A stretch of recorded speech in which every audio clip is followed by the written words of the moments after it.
আসসালামু আলাইকুম digital IT নেটওয়ার্কে আপনাকে স্বাগতম। আজকে দেখাবো আপনার কম্পিউটারে যেটা আপনি ব্যবহার করছেন সেই কম্পিউটারে যে অ্যাপসগুলো আছে, যে ফাইল প্রোগ্রামগুলো আছে, সেগুলো যদি কেউ মানে কাউকে রান করতে না দিতে চান বা কেউ ব্যবহার করবেন, আপনার কম্পিউটার ব্যবহার করতে দিয়েছেন কিন্তু সে কোনো কিছু ব্যবহার করতে পারবে না, মানে সে সেটাকে রান করতে পারবে না।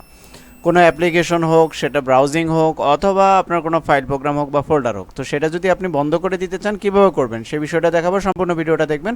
আশা করি আমার চ্যানেলটা সাবস্ক্রাইব করলে বুঝতে পারবেন কীভাবে আইটি সম্পর্কে আইটির ধারণা নেওয়া যায়। তো আপনি সর্বপ্রথম আপনার কম্পিউটারে রান অপশনে যাবেন, এখানে লিখবেন অথবা উইন্ডোজ প্লাস আর দিবেন। এখানে দেখেন এই যে জিপি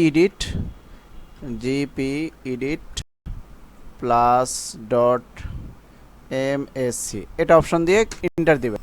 তখন আপনার কাছে চলে আসবে local policy editor, group policy editor, মানে আপনার কম্পিউটারে আপনি গ্রুপ পলিসি ইউজ করতে পারবেন।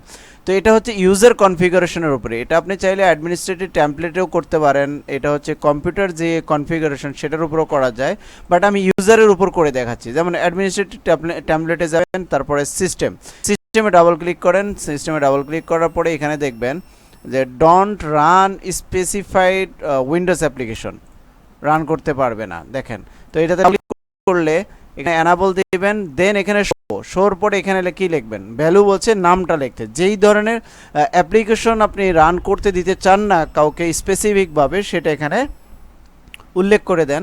যেমন আমি যদি এখানে দিই নোটপ্যাড ডট ইএক্সি ফাইল, এটা ইএক্সি ফাইল। আর যদি আপনি টেক্সট ফাইলও দিতেছেন সেটা ফাইলটা উল্লেখ করতে হবে, যে অবশ্যই এক্সটেনশনটা উল্লেখ করতে হবে। এখানে ওকে দিলাম, দেন অ্যাপ্লাই, দেন ওকে।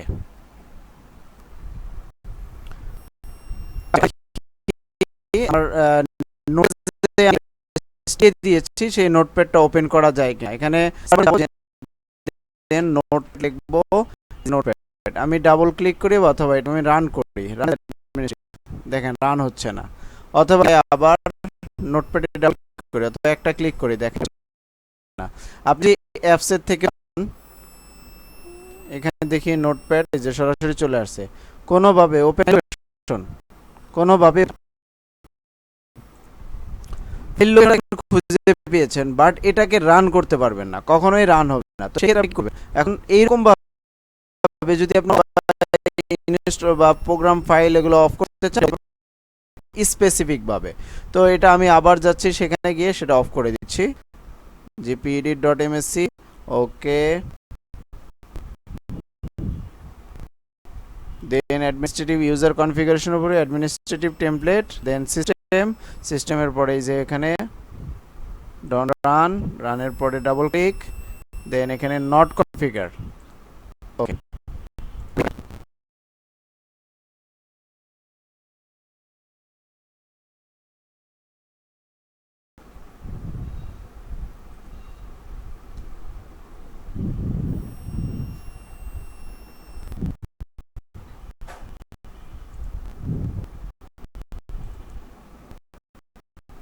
এই যে ওপেন হয়ে গেছে।